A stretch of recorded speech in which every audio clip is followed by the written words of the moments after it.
Hello and welcome to Just a Bit Outside, the baseball movie podcast brought to you by Bucko Banter. Today we review For Love of the Game, a movie that asks the age-old question, what would happen if the two most melodramatic people who have ever existed fell in love? Rockin' 101, she compliment my taste. Whiskey in my lemonade, cause I like the way it tastes. Best seats at the Pirates game, they let me run the base. Yeah, my time is like my money, cause I can't afford to waste. Wifey is a lawyer, take my date to my dates. Or the steak by the plates, and in case after case, run my race at my pace, clear the grass of the snakes. Now, Mr. Miller, you might be thinking, maybe the intro was a little too hyperbolic. Surely these two folks cannot be the most over-dramatic and hyperbolic individuals that ever existed. But I promise you, if they were not, this would be a 30-minute movie. We know these, like everybody knows these people. Like everybody knows this couple. They're so much worse than like that couple. They are the worst people in the world, and they're madly in love with each other, and they won't admit it. So they just keep breaking up with each other and getting back together for half a decade. We'll obviously point out all of the ludicrous things, and Chris and I will weigh in on all of the points that maybe could have just gone in a super normal direction, and it just decides to go way off the rails instead. But let's get down to brass tacks and delve in here. We have For Love of the Game. This was one that you posed to me. You said it's one of your faves, and you were skeptical if I would like it. I did come out on the other side. I wanted to pick another movie I thought you'd hate. I'll talk about this more at the end. This movie is like very close to being like an elite movie. It has the bones of being a super good movie. It's just like there's a little couple things could have gone a little different. But we got a September 17th, 1999 release date, directed by Sam Raimi. We have quite a few return players in this one. Kevin Costner. Kelly Preston's not a throwback, but she's in this. John C. Reilly. J.K. Simmons has been in multiple, as has Brian Cox. There are many return faces in this one. There's like I'm beginning to... And to clarify, I have not watched a ton of baseball movies before we started this venture here. There's like a baseball movie clique in Hollywood, apparently, of just like the people that are in every baseball movie. It's kind of nuts to me. You just need Costner, man. He good for him. I'm sure. I mean, he has to love baseball because he's just in a lot of the big heavy hitters. He is. He's the ultimate like American male. It's just if you need a cowboy or a baseball player, you call Costner. So we open up here, old-timey, grainy home video of Kevin Costner playing Billy Chapel as a youth, throwing the ball back and forth with his paw, just having a catch. And it's kind of leading up chronologically going towards, okay, you see his little baseball card. He's playing for the Tigres, repping, got the Tigers hat on today. And, one of the headlines that they flash across when they're doing this here is just amazing. They're talking about how he's kind of been washed a little bit as of late. And you'll see that we pick up at the very end of his career when the movie starts. But one of the headlines that they show in this beginning montage is Tigers Cage Chapel. That's so fire. Super good. Well, one thing that we did kind of gloss over here, we got a dad in this movie, brother. We do. We got a dad. True. He's having like a normal, healthy relationship with his father. Yeah. This is uncharted territory.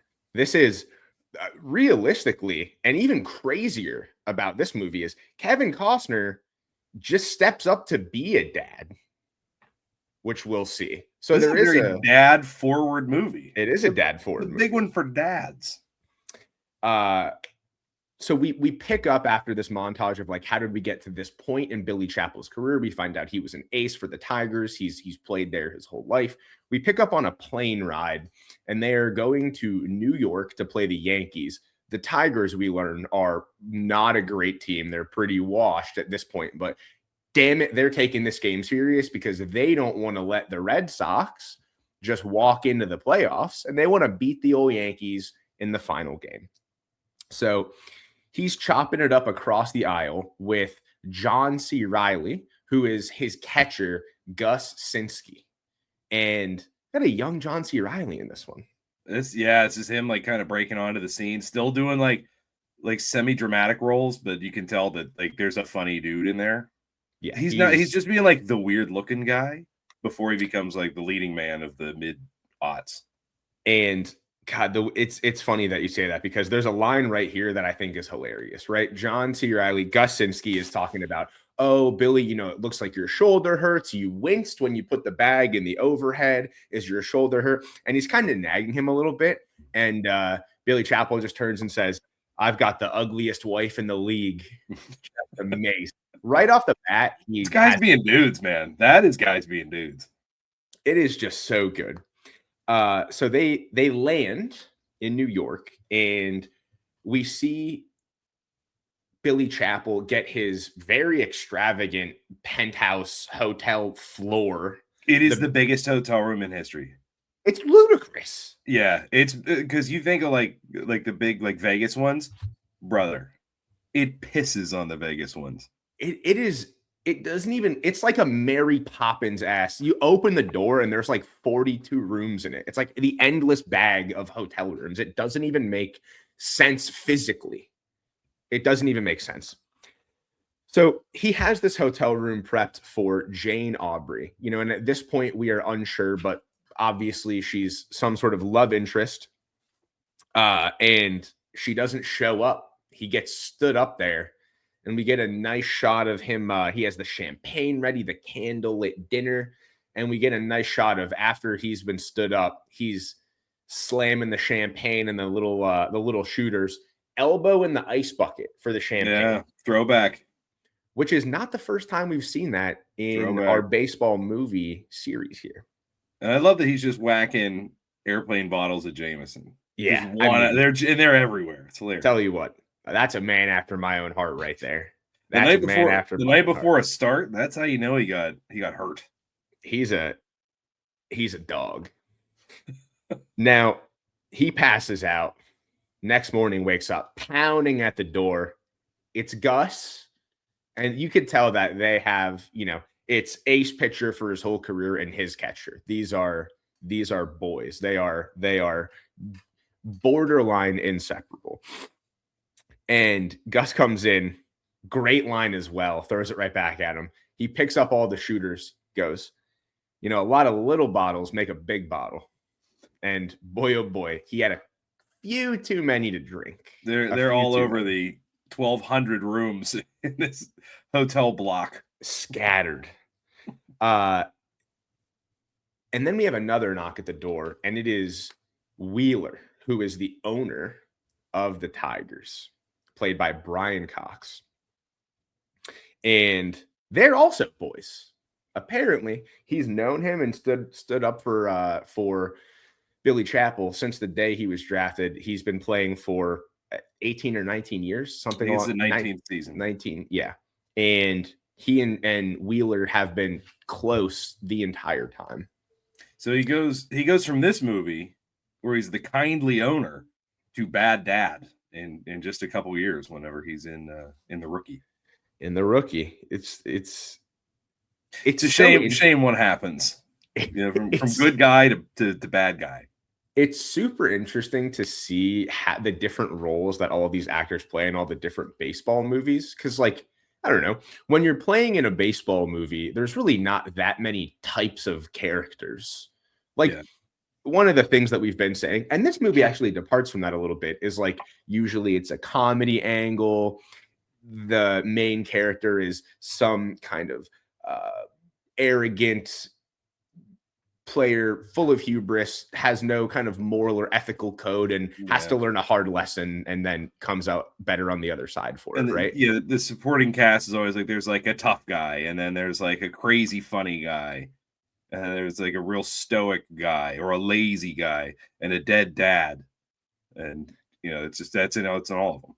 This bucks the trend, and this is our first real I mean, Moneyball is a true drama. I think there's some comedy in there, but it's really a drama. This is one of a few like real dramas that we've seen, and it's like it is truly just a romantic drama as well. That is the large part of the movie here. And our first piece of conflict arises when Wheeler tells Billy Chapel that he has sold the team, and not only has he sold the team, the new owners, the purchasers want to trade Billy Chapel. They think he's washed. Spoiler alert, he kind of is at this point. Yeah, he's a little bit washed. And he says, Billy, you should just retire at this point. I'm selling the team. They want to trade you. It's your 19th year. Let's just chalk it up, bud. Like, what else are we doing here? I have a two-part question. One, why would you want to trade Billy Chapel? Like who's gonna want a guy in his 20th season who, as we've kind of talked about, is really at the end of the road here. And two, like, where's your no trade clause, bro? You've been with the same team for 19 seasons. That brings me to my first main gripe of the movie, because I totally agree with you. There is a lot of drama for the sake of drama in this movie, right? Like, this is not a believable plot premise. Right. They would just cut him. Yeah. There's no trade value for a 40-year-old pitcher who's gotten shelled all season, who they may very well just retire. There's one game left in the season. Well, there's supposed to be one game left in the season. So tell you this is the first in the series. And there's a fun fact we'll talk about later. So, yeah, there's a lot of drama for the sake of drama. There's a lot of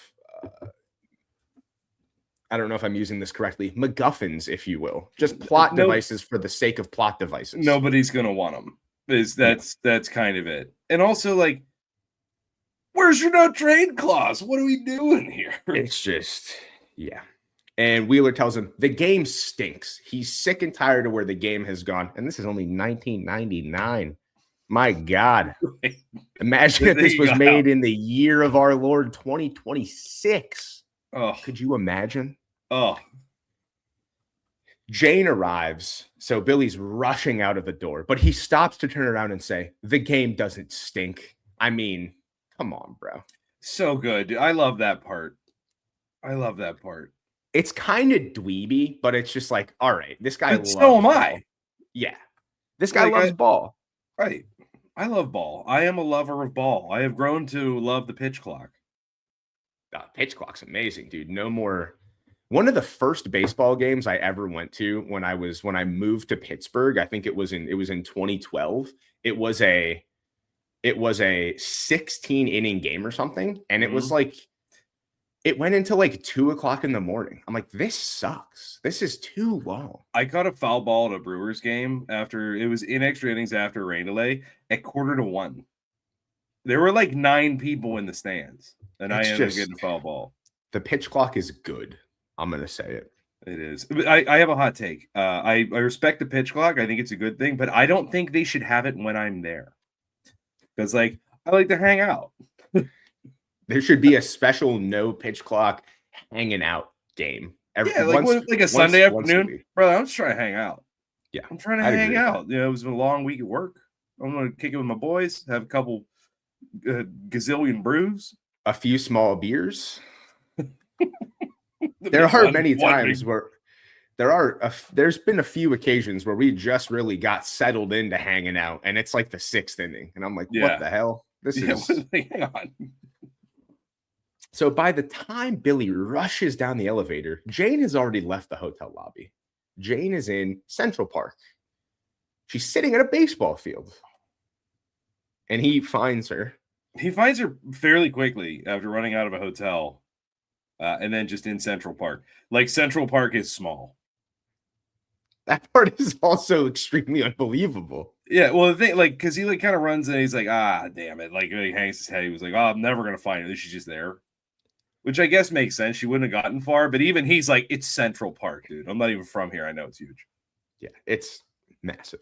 So we are introducing the main plot point here, which is that Jane we find out is a writer and a magazine contributor potential. She's getting an editor position, and she's has to move to London for this job. They've been seeing each other on and off for 5 years at this point, and Jane came to this difficult conclusion because she says that the whole time they've been together, she thinks that Billy doesn't need her. He's in love with the game so much that she was almost always an afterthought. At least that's how she poses it to him when they have this conversation. And I thought this scene was a little bit interesting because I understand that, you know, they took every opportunity for brevity that they could in this movie, and it's like still 2.5 hours long. But like, if the person I've been seeing for 5 years is like, I'm moving to London, I would at least like think about it a little bit before I said something, have to like let it wash over me. He's just like firing off responses. Crazy. Okay, this is pretty interesting. But eventually they go their separate ways, and we are in the locker room for the game now. And again, it's against the Yankees. We have and he calls the game, but we have a nice little Vin Scully appearance here. Yep. GOAT, absolute one of one. In a 2-man booth, and Vin was the king of the 1-man. He has a call later on here that I wrote down because it is just absolutely one of the best things I've ever heard. I know exactly which one you're talking about, and I guarantee it's the one I have written down too. It's just so good. I listened to it like 5 times. It's phenomenal. When he got his lifetime achievement SB, and I was telling myself, I'm like, listen, like, don't cry, because he's gonna say something, because it's Vin Scully, he's gonna hit you with something, and you're gonna cry, but you can't cry. And he said, God gives us memories so that we can have roses in December. And I lost it. I was working, dude. I was at work. That's crazy. And he's lost it. He is. And then like another guy at the bar also cried, so I knew that guy knew ball. Yeah, that's the ball knowers test right there. And I mean, I guarantee we have the same thing written down. It is just, he's a master of the English language. It's unbelievable. Flowers to Vin Scully. In the tunnel, we have another little nod to Billy Chapel being prehistoric. He runs into the son of his former teammate, and he gives him a, hey, how you doing? And shakes his hand. Spoiler alert, we're going to see this guy later. And I love that whenever we meet Stout in the tunnel, it's like, remember, I was the ball boy, you play with my dad. It was like, yeah, Dad's a good ball player. What's he doing? It's like, he's down in Florida. He retired. He was living on the beach. And then here's Billy Chapel out here, still wincing and grunting. It's like Rich Hill stuff. It is very much that. It's like if Rich Hill just sucked. It is very much like that. So after this conversation that they had in the park, Jane is on her way to the airport. She's like, I'm catching my flight now. I'm heading over for some tea and crumpets ASAP. I'm going to the airport right now. She's in the taxi. Taxi driver has the big ball game on. This part's awesome. She goes, could you turn that off, please? No. Taxi driver just hits her with the flat. It no. Doesn't. That dude is Frank Reynolds' landlord, and It's Always Sunny in Philadelphia. Amazing. I didn't even put that together. That's awesome. Can you turn this off? No, it just doesn't. Like, that is New York City cabbie, baby. Amazing. Back to the locker room. Billy is talking to Gus, and Gus is now aware that the Tigers have been sold. He's going to be traded. Now Billy tells him that Jane is leaving. Gus says, well, how are you two going to make that work? And he says, we're not. And Gus hits him with a, Billy, this ain't your day. I thought that was so good. So good. Billy, this ain't your day. Then we have kind of an interesting, everyone else leaves the locker room and Billy's just standing there and he's like grabbing his love handles. Like, am I old and fat? Do I suck at baseball now? Costner does not have what I would describe as an athlete, like an athlete's build. He has and you know what? I will say this now because I forgot to say it in the last pod and we texted about it. We missed one of the best lines in Mr. Baseball, which is where Jack Elliott goes, we're not athletes, we're baseball players.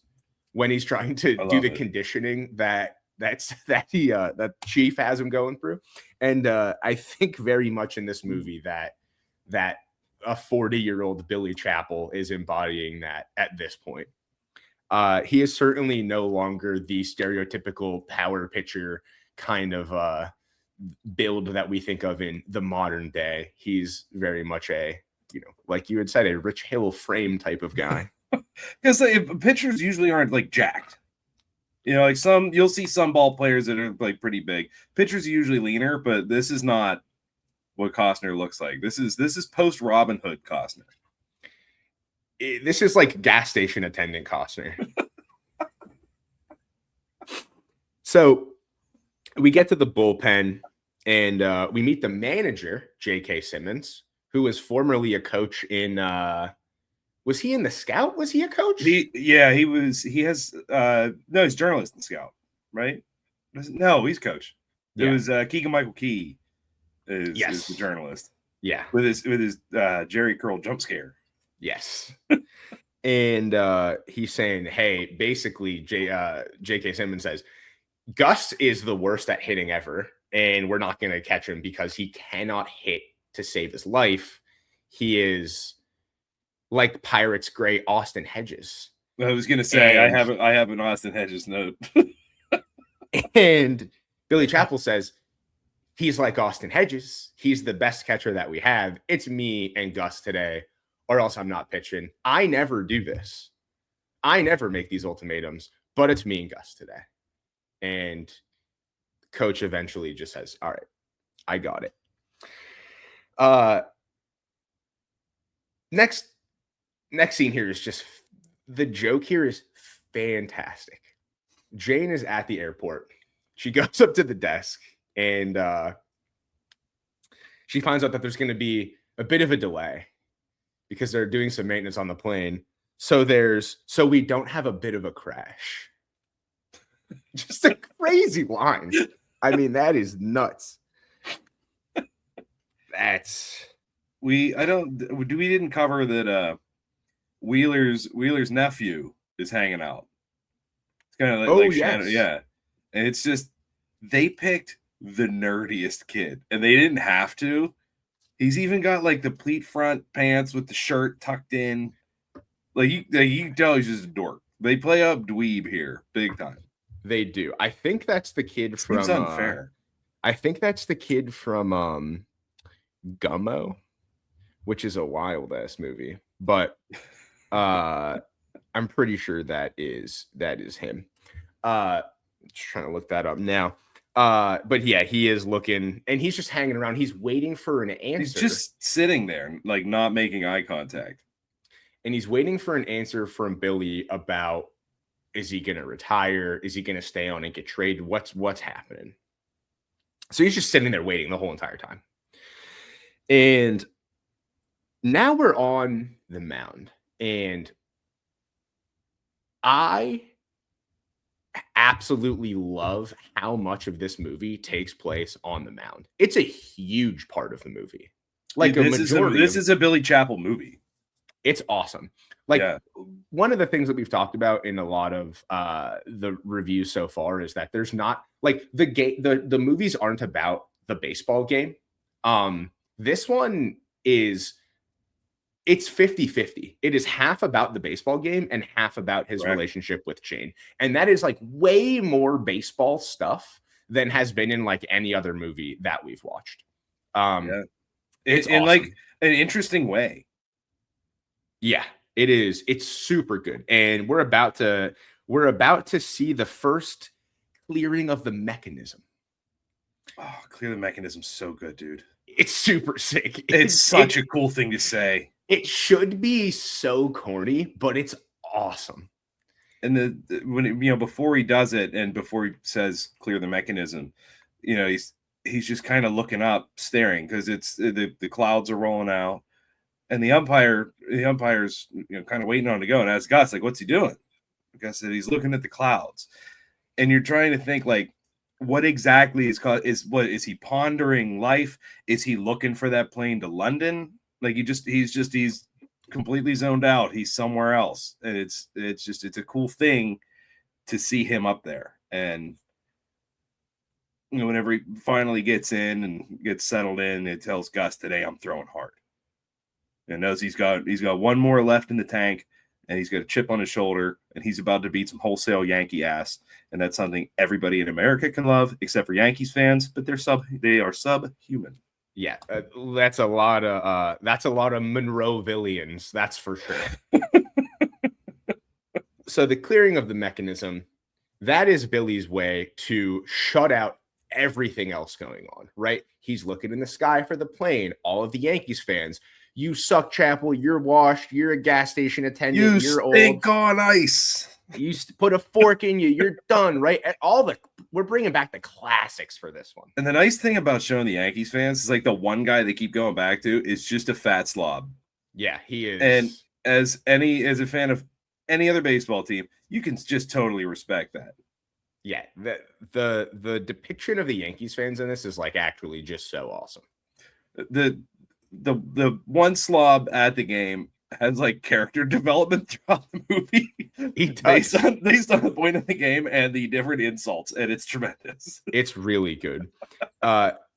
So Billy clears the mechanism. The way they do this in the movie is that all of the external sound is completely drowned out. It is just silent except for what Billy is saying either to himself or to Gus or the hitter or the umpire, or it's basically sometimes his internal monologue and sometimes what he's actually saying. It's his internal monologue, but he says it out loud so that you can hear it as an audience, like as a member of the audience of this film. And that was just like Raimi's artistic design. He was like, well, I'm not just going to have voiceovers. He's just going to talk. It's Kevin Costner. We're just going to let him talk. And it's cool. It is cool. It's because like as an audience member, you just understand it, but it's just Costner talking out loud, and you get it, and it works because like you hear like the din of the crowd, you get to see his expressions and stuff rather than just a voiceover. Yeah, they also focus in only on Billy Chapel, and the background is all blurred, out of focus. It's really cool. I'm a huge fan of that. The clear the mechanism effect is sick. It's so good.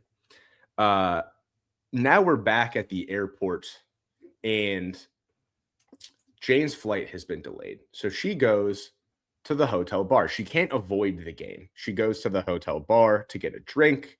What's on at the hotel bar?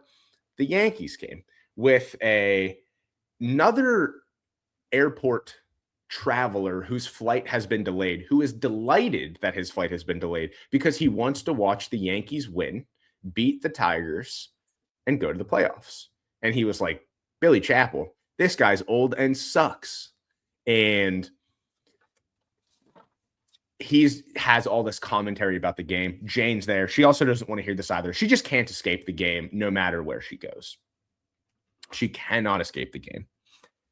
Now, there's a lot of jumping back and forth here between real life, current time at the game, current time, whatever Jane is doing. And then, as we will soon see, a long flashback sequence, which we go to. But we're back at the game right now. And Billy's pitching against Sam Tuttle, who absolutely murders Billy Chapel. He's hitting like 625 off of him or something. 5 for 8 on the season. That's bad, dude. Yeah. He's got your number. He is just cooking him. But he's one, like you said, he's bringing it today. Every last fume he has is going into the pitches today. And he's playing a little mind games. He gets ahead in the count. Tuttle starts crowding the plate. He keeps telling us like, don't do it. Don't do it. You know, I hate that. And then Gus gives him the old number one. Gives him the old number one. The old bird. And he brushes him back with an FU fastball, and it's great. It is awesome. And then he sets up the payoff pitch with a shot at the dome, and then at the next one he just sits him down with a backwards K. That sequence is awesome. Freezes him, gives him jello legs. There's been a couple times prior to this where I've said one of the things I really like in a baseball movie is when they show us a full sequence, like an entire at bat. There's like 8 of these in this movie. Yeah, we get a bunch of these. It's awesome. It's super duper good. It's one of the few times that we actually get to watch a baseball movie like from the pitcher's perspective in a meaningful way. Yeah, because it's the pitcher's always going to be the most important person in these movies, just because. But it's not about, oh, I got to strike him out here. No, these are at bats and like it's pitch selection and all this. It's crazy. It's not just the rookie. Hey, you know that fastball? Give me 3 of them. It's like, okay, Sick, I'm gonna. Though, but that's such a cool thing to say. It is sick, but this is like mind games, pitch selection. Why am I doing this? The cat and mouse of it all. Yeah. And it's really not. It's not a pitcher getting 1 out. It's a pitcher getting 27 outs. Yeah. We're back in the dugout now, and Billy makes a remark saying, "This is what it was like the day that I met Jane." So now we start our prolonged flashback sequence here. And the rest of the movie is going to bounce between real life, current time, what is happening at the game and in the airport with Jane. And then this flashback sequence, which will go from when they met 5 years ago and run up until the morning that he wakes up on the day of the game. And that it sounds like a complicated way of doing things, but the way that it's set is everything is linear. Yeah. So it's fairly easy to follow. Like, how am I going to care? Like, how am I going to not only give a shit about, but follow 3 non-concurrent storylines? But they all line up together. You know, the beginning of the game's the beginning of the relationship.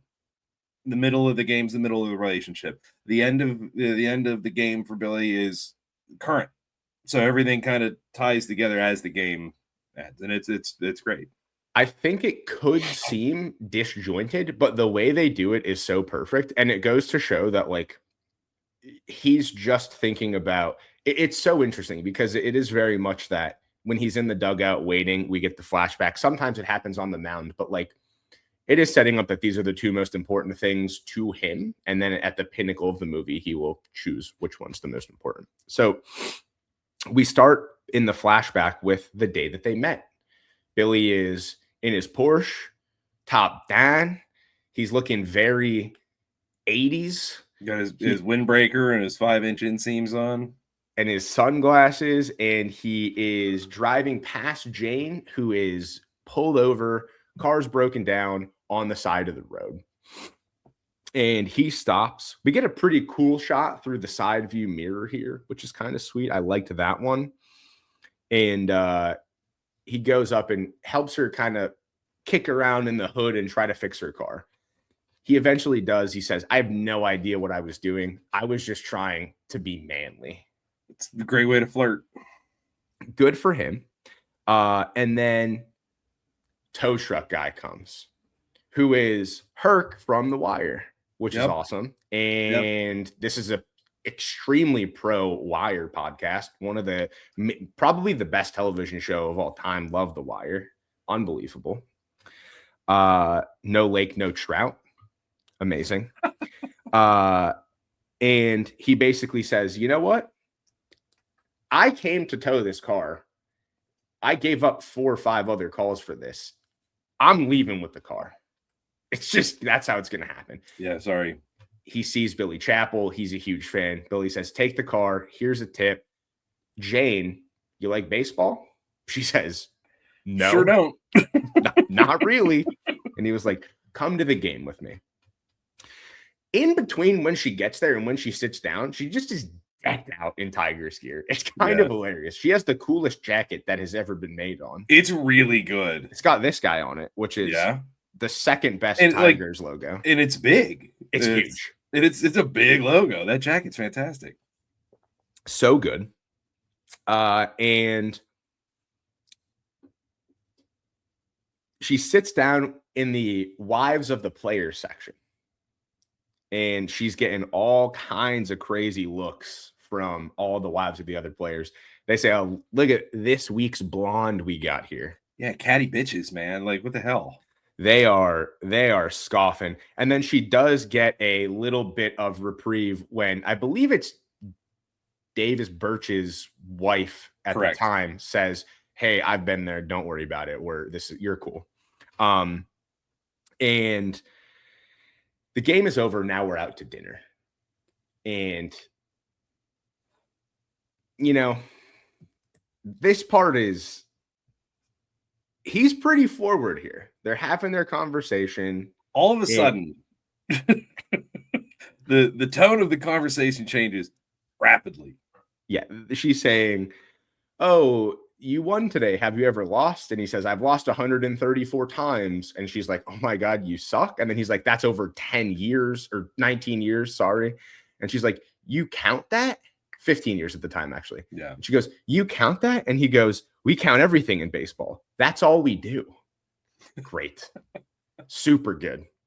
Cementing baseball as truly the nerdiest of the major sports. It's truly the nerdiest thing, which is another reason why I'm just mad that, like, if you're the same team for over a decade, I'm pretty sure you have a no trade clause. Yeah, it's a huge flaw. If we need numbers and no trade clauses, we got to get Ethan on the pod.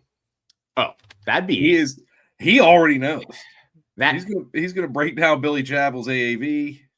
That is too many numbers and way too in the weeds for I mean, certainly me. I'm not. There's no way. I'm just gonna get glazed over immediately and just.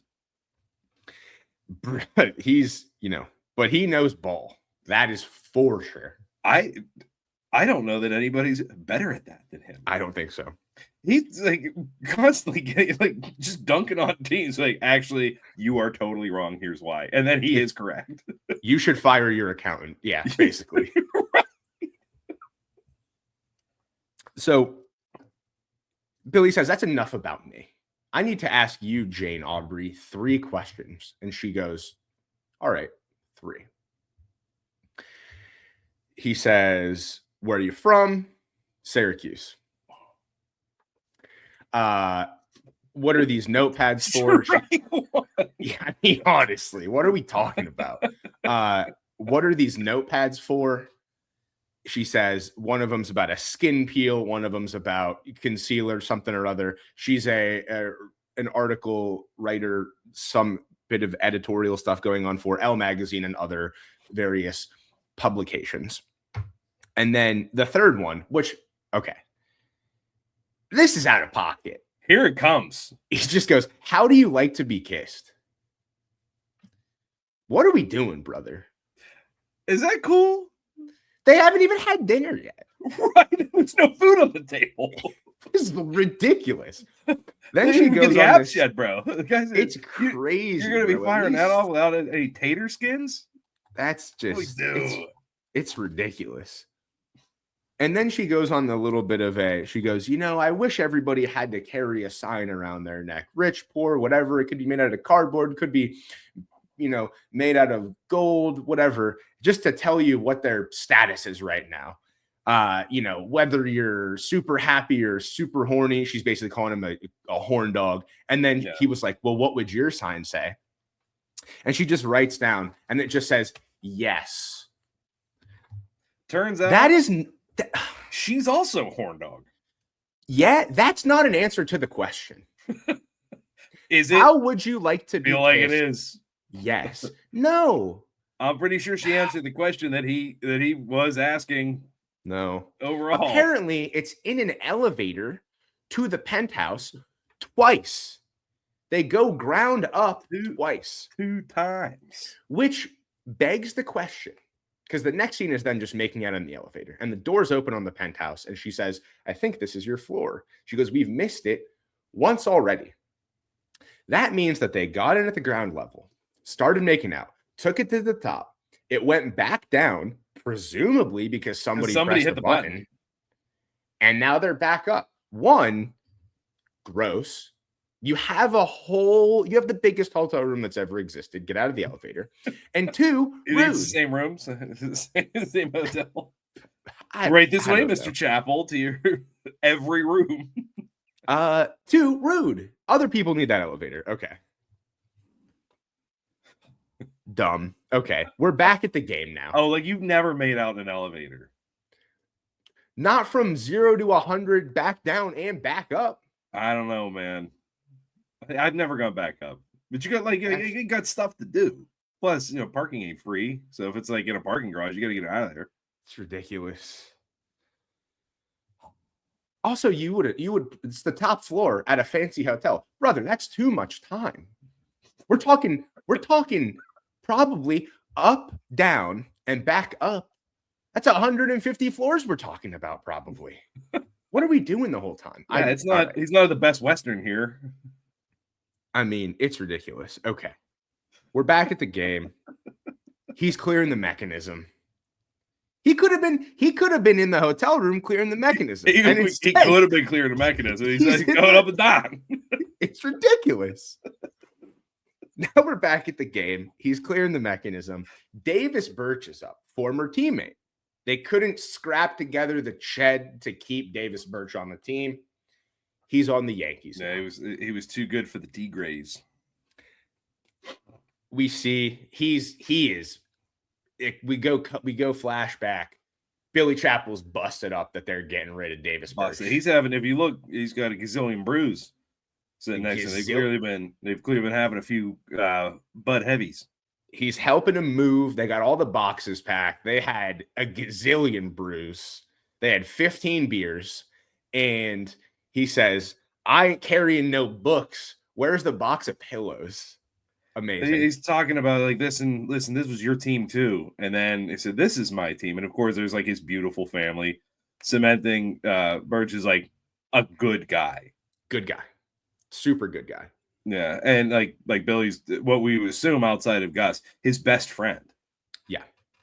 They were certainly boys. Flashback now to the next time that he was going to meet Jane. He says, I'm coming back in 4 weeks. Post elevator, meet me in the lobby, 10 o'clock. I will be there. She doesn't show up. He goes to step outside. She's walking in as he's leaving. And she says, I sat down the whole time. I was counting by the hours. I couldn't bring myself to do it. This is just not something I do. And he was like, what are you talking about? And she goes, this is incredible. She just goes, I just don't screw like that. Listen, and she's looking for the word and then says screw. I mean, it's I'll say this. That's funny. The dialogue in this movie could be better, but sometimes it's just so hilarious because it's like that line's great. She's saying, this is just not something I do. This is so surreal and foreign to me. Little boys buy cards with your pictures on them. Which is also a hilarious one. The whole time they're out in front of this hotel, all kinds of people are coming up to him asking for his autograph and everything. He's signing all of them. He's, and he says, let's just go for a walk. Let's just go for a walk. And they have a walk and have the discussion of like, how do we make this work? I'm going to be on the road. I'm a famous ball player. You're, you write articles for magazines. You're here in New York City. How do we make this work? And they have that discussion. And as they're walking, they're constantly being bombarded by autograph hounds, which is very, very funny to me. It's so many. Yeah, like they're trying to have like a meaningful conversation. It's just like adult men walking up with like programs and shit, just interrupting. But they're still having the conversation anyway. He's just signing these autographs. But there is one question that she asks. And she asks about his parents. And he says, it's like my dad's gone and all this, and he was a good man. 'Cause brother, we got a dead dad alert. Let's go. We are so back. We do have one, but he was a good one and died presumably of old age. Yeah, good dad, solid dad. Finally. And we do, it's a little bit of a spoiler alert, in a crucial moment, we do get a little bit of a flashback, which I like. Little dad moment. So now we're at spring training. We're still in this flashback. And old Bill is buying Elle magazines off the newsstand, looking for Jane, writing articles about eyeliner and whatnot. And he's in deep on this one. He's in deep. For trying to play it cool with the, hey, I'll see you in 4 weeks kind of thing. And he's talking to Davis Birch about it. Davis is on the grill just being a master. And he was like, call her. Just give her an old ring. So he calls her up and he says, I'm having this problem with my skin peel. So pretty funny. He tries to convince her to come down to spring training. And she was like, I don't know. I don't think I can. This is just not what we discussed. Like, you know, we need to keep our boundaries, yada, yada, yada. And crucial misstep by Billy Chapel here. She says this and he thinks, okay, she's not coming. But can we talk about Billy's shirt in this scene? I don't recall what he's wearing. Oh my God. He's wearing a Hawaiian shirt, but it has like a martini glass on the back and everything's covered in parrots. It is an absolutely insane shirt. And I feel like I'm going to need that for spring training this year. It is. It's like, it is the most completely insane Hawaiian shirt I've ever seen in my entire life. Just the Margaritaville going out of business special. It is so much uglier than you could possibly imagine. I got to go back and check it out. Yeah, I'll find it. I'll send you a picture of it. It's so bad. It is the worst shirt ever, and I have to have it. It's like they forgot to get him a shirt and had to run to like Burlington. That's amazing. Like, is there a JC Penney's within 10 miles of here? I love that. Now we have a weird moment. It's Billy Chapel. They're at spring training. He's laying on the massage table and there's some sort of interesting flirtatiousness commentary going on between him and the massage therapist. And she says something about relieving his tension. You get the picture. Yeah, we got a flirty masseuse style scenario happening here. And I'm like, I've seen a lot of movies. And it's a common plot line. And I'm like, interesting. I thought we were going to go way left here. We didn't go as left as I thought, but we do go a little left because they have their conversation. Cut to a little bit later. Do you think that's what happened in Mr. Baseball? Do you think he also did that? Do you think he also hooked up with the Marita massage? I mean, it's if so. Hey, listen, it's cultural thing. I don't know. Maybe it's seemed bad. That might have been a mighty strong grip on that one. But hey, I'm not here to yuck anyone's yum. Like it can't be yucking yums, man. Right. And you know whose yum got yucked? Billy Chapel's. Billy Chapel's yum got yucked because we cut to the next scene and there's a ring at his doorbell. And it's Jane Aubrey. And he is visibly surprised in not the happiest way. And he says, no matter what happens in the next 5 minutes, I need you to realize that my heart jumped. It fluttered when I saw you here. And don't know why he said 5 minutes because it took 4 seconds. Yeah, I think he just kind of assumed that this was going to happen, but it happens immediately. Which is the massage therapist walks downstairs from upstairs wearing his t-shirt with wet hair and says, hey, Billy, do you have a blow dryer? Can I borrow your blow dryer? Yeah. And she's like, yo, what? Who's this? Who's this lady? Who's this floozy? Am I right? Yeah. This harlot. Who do we have here? And needless to say, not ideal. So they run out. They have a bit of a discussion while she's in the car. And I mean, he's just so stupid. He was like, what happened to we'll see each other once every month and I do my thing and you do your thing? And she's like, are you literally the dumbest man who has ever lived? Are you a dumb idiot? You sound like a dumb idiot right now.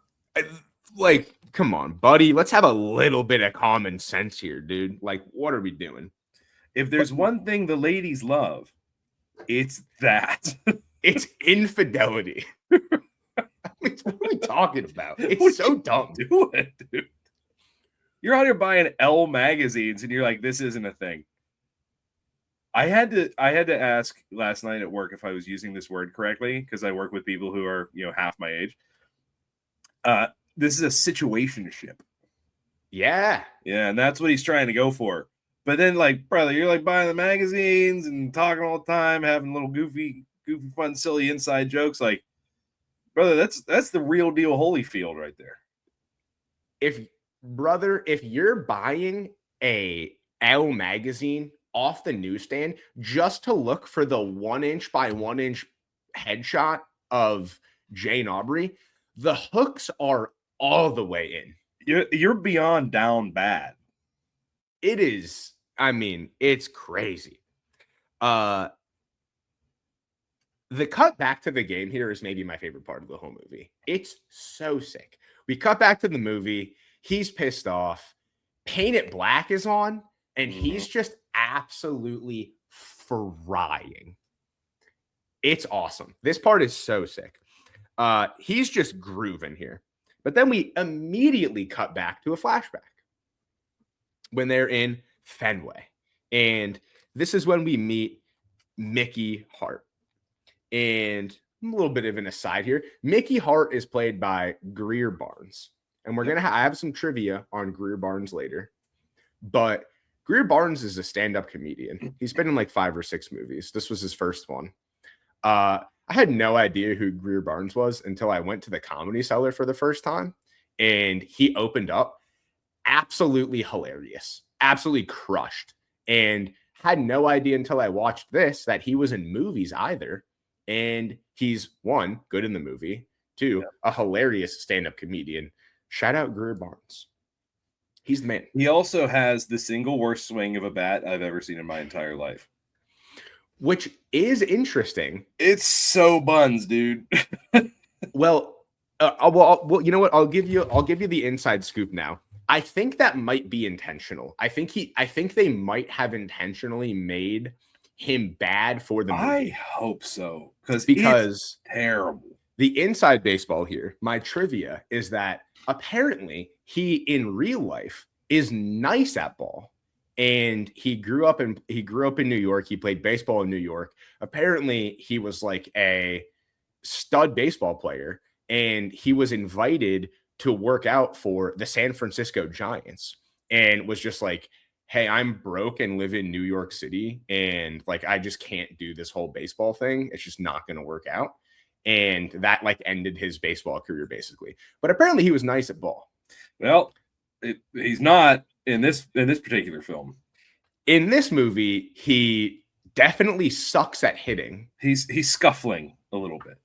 And the scene that we cut to here in the flashback is where Mickey Hart, his character, goes to catch a fly ball in the outfield, misjudges it, hits off the top of his head, and then goes into the stands. However, Canseco. This is certainly fan interference. Bro is hanging out halfway on the field. I would say guys way, way over the wall, which you're still not allowed to do if it bonks off your head, Bugs Bunny / Canseco style. He's damn near on the field. It's too much. Crazy fan interference. Also, they say it's Fenway, but there's not a wall that high at Fenway. So I don't know where they actually filmed it. Because the wall outside, because there's the Monster, which is the biggest wall. But then the other ones are short. Right? They've got to be what? Yeah. There's no way they're 6 feet. No way. And if the ball hits off your head and bounces over the Monster, you're dead, brother. Listen, you're not going to be you're not going to be playing ball anymore. No, you're cooked. Yeah, that's it. It's lights out. The only ball you're playing is in the cornfield because you're a ghost because you're dead. A ghost now. He picks up Mickey Hart after. He says, "Listen, man, dude, you'd be dead. Like there would be part of you on that ball." Yeah, all the gray matter That's 2 souvenirs, if you ask me. Like somebody's gonna get that and DNA. That's it. Be true.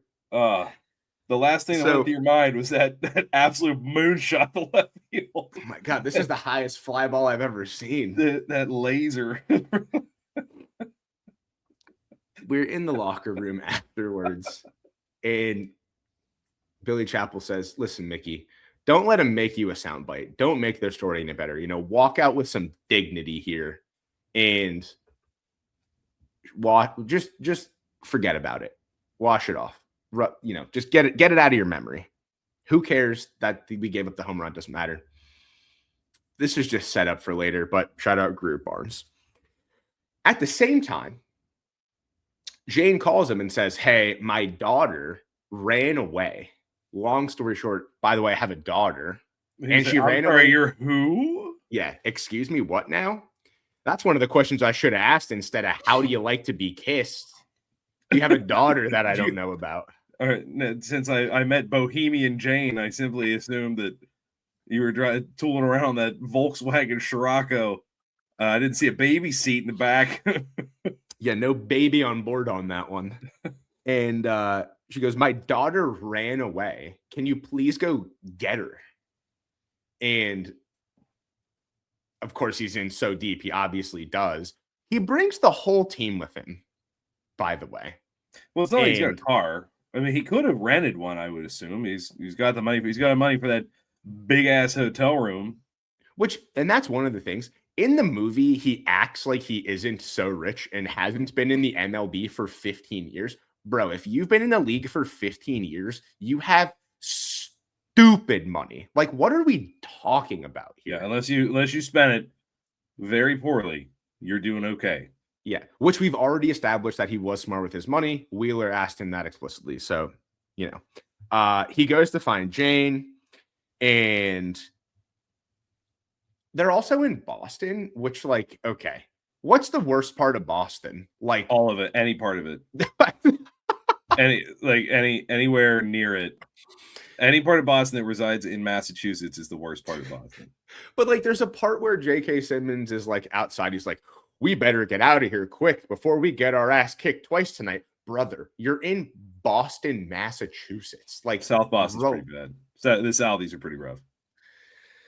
So, like, I mean, people from north of Boston are they'll probably attack you anyway. And then that's true. Mark Wahlberg could hate crime you. He would definitely do that. He did that. You should Google it. You sure did. If you like Mark Wahlberg, maybe don't Google Mark Wahlberg hate crime. Just a thought. Just stay prayed up.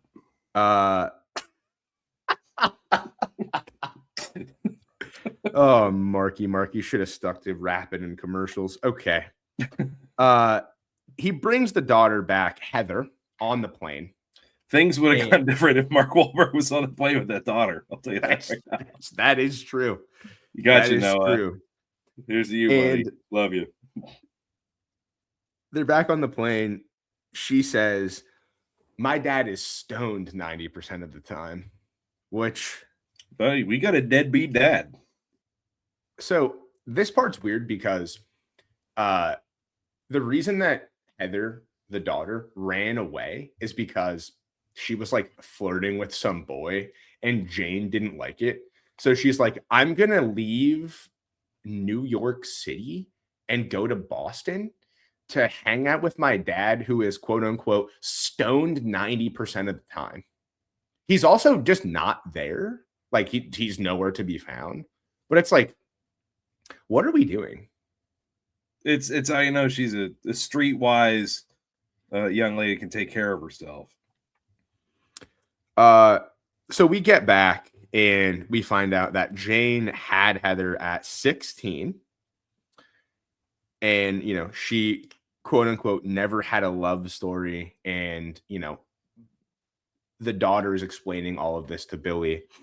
She's dropping an incredible amount of lore on also, Billy Chappell. For the daughter, it's like you're really painting your mom in a crazy picture. It's like, oh, she was so unwise and rushed into having a child, and basically like I was an accident type of situation, which is nuts. It's My mom never had a love story. Like it's crazy. And then this to Brother, me, that's how you know a dude wrote this movie. that's how you know a dude wrote every movie that we've watched so This far. is based on a book. This is a book of the same title by Michael Shara. And whenever Billy sits down on the plane, he grabs a book before she starts grilling him and doing all this. And the book is The Killer Angels. It is actually this book right here by Michael Shara, the author of For the Love of the Game. That The Killer Angels is also a film. It is Gettysburg. He renamed The Killer Angels to Gettysburg, one of the all-time great novels and Academy Award-winning film. And then he wrote this.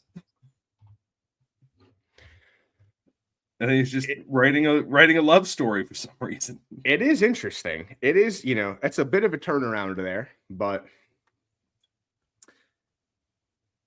the most unbelievable and unrealistic part of the movie is about to happen, which he gets back to Jane's apartment in New York City.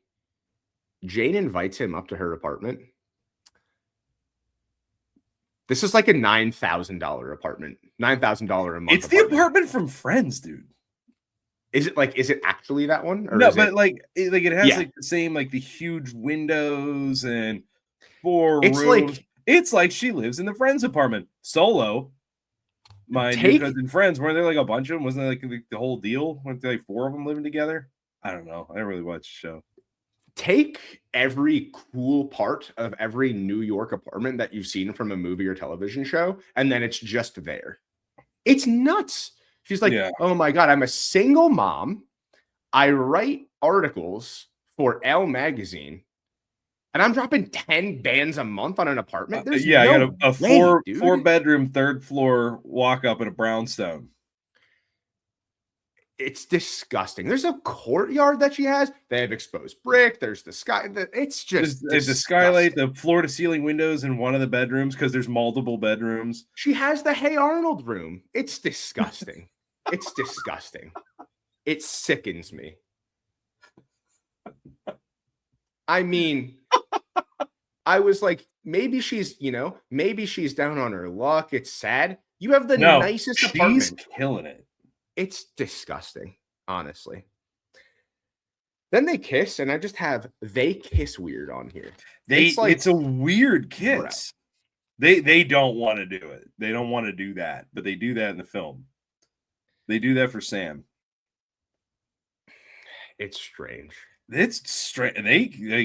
I don't know, man. It's like they're fighting. Almost like like jiu-jitsu style, like it's like grappling and clutches. It's not good. It's so weird. It's just like we've seen them kiss before, and it's not that weird. The one in this scene is odd. It's not good. There's just like hands everywhere, but like not where you'd think. Too many hands. Yeah, it's a lot. There's a lot. He turns into Baraka from Mortal Kombat. He just has 4 arms now. It's so strange. Goro. You're right. Yeah, Baraka has the sword hands. Yeah, you're right. If you had that, it'd be lights out for it. Enjoy the new haircut, Jane.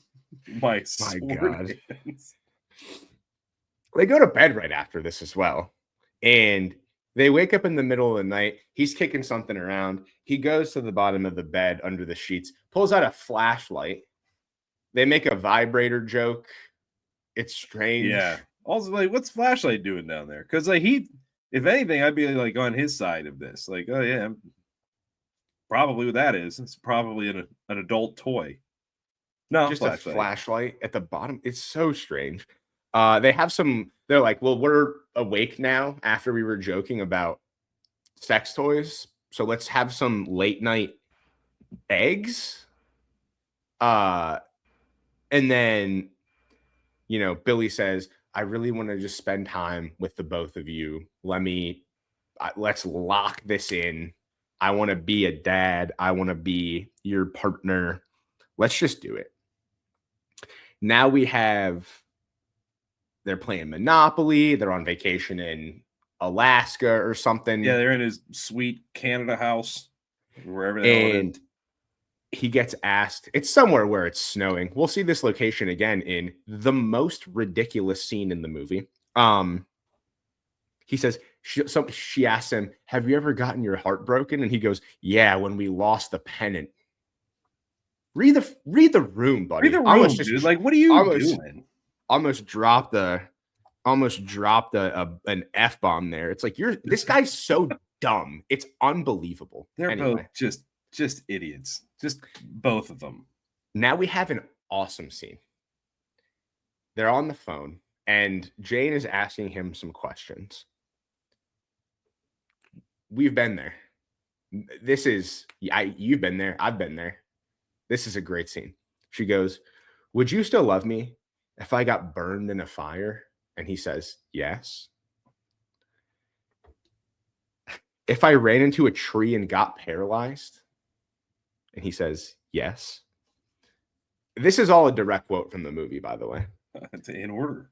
If I were totally disfigured, if my face were all scraped away, I had no arms, no legs, no brain waves, and I was being kept alive on a heart-lung machine, would you love me? And he said, no, but we could still be friends. That's so funny, man. It is very reminiscent of the would you love me if I was a worm for my Gen Z and millennial that was going around pretty recently. Right. And I need to see when this happened. Let me see something here real quick. When did this happen? Like, is this we like timestamping it in the movie, or I'm trying to figure out. So this movie came out in 1999, bro. Imagine and it's from the 99 season. It's supposed to be anyway. We might cut this, but I'm just gonna let it fly, bro. Imagine you're like I'm not Shivo's family, and you're watching this, and you're like, "Yo, what are we talking about here, dude?" Oh my god, that's what this is, dude. That's what this is. It's not good. I'd be like, that's, and he says no. But we can still be friends. It's a good bit. Finally, you can tell he's like kind of done with this weird line of questioning. It does kick off quite a few weird questions from here on out. Like, we do get the questions montage. If you want to expound upon the incredible right turn that this line of questioning scene makes. We go from the would you still love me if I was a worm line of questioning to do you believe in God? How old will you be when you die? Crazy one. That was Heather asked that one. It was. Yeah. Then we go white meat or dark meat. Okay, there's one thing I noticed in the white meat or dark meat scene because I watched it again last night. My man's got 3 Cy Youngs hanging on the wall in the kitchen. Oh. If you look over his shoulder, there's 3 Cy Youngs. Dog. Just hanging out.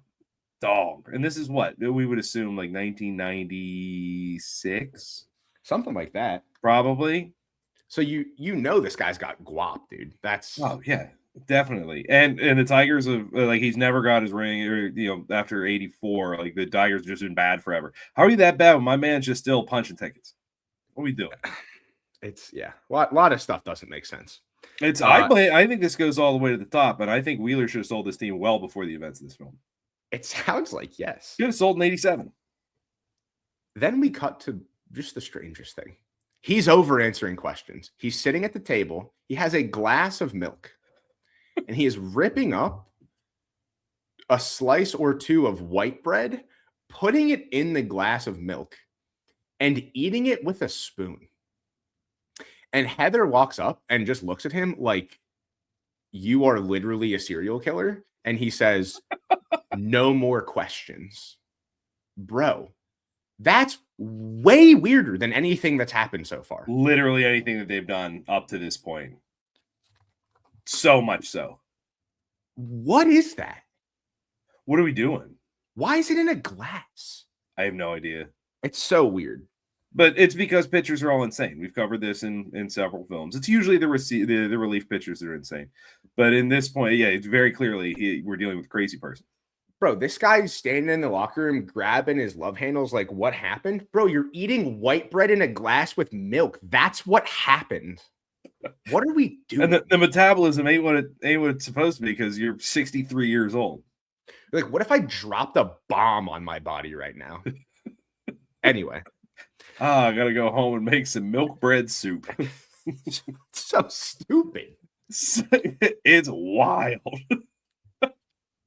We go back to the game for a brief moment. He hangs one. Come back right at him. He gets it. He catches it. There's another flashback to life with Jane and Heather. Heather is smoking some cigs. That's a whole to do. Then we go back to the game. We're ping-ponging right now. We go back to the game quick again. Gus hits a double. Huge problem here. Huge problem here. Gus hits a ball. It goes in the gap. He gets sent around first to go to second. They're saying, down, down, slide. Bro.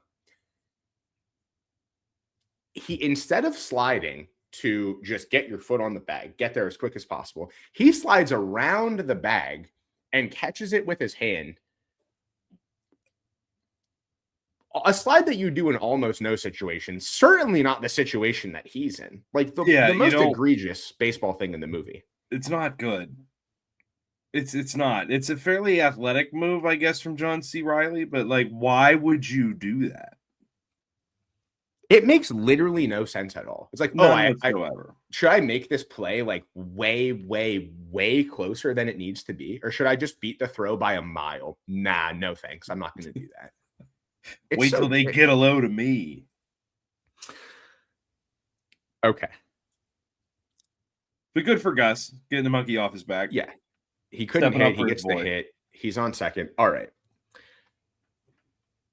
This next scene, it almost tanks the whole movie. It really does. He's like in his cabin in Alaska or something. Wherever it is. It's this beautiful, snowy, picturesque. Well, beforehand, he's in the dugout watching Gus get the double, and then he's just kind of like fussing over his hand. And the cut is the funniest thing in the entire world. Because you can see he's got a little scar. It's like, oh, he had surgery. He's like, like fussing with his throwing hand. The scar, it cannot be longer than 1.5 inches. I was gonna say it's this big. It's truly. It is like a minuscule, perfectly straight, no big deal, easy peasy. And it's like, oh, okay, something happened here. And whenever it cuts back to his house, I believe in Alaska, there's a running table saw. You know what's about to happen. And that is so goddamn funny. Dude. It's also they make it a point for him to have on protective eyewear. He's pushing the plank through with the end of a hammer. Like he's doing stuff. Yeah, he's got the fence set. Everything is right. Everything's going great. And then it just cuts away from him. There's a scream. Jane goes outside.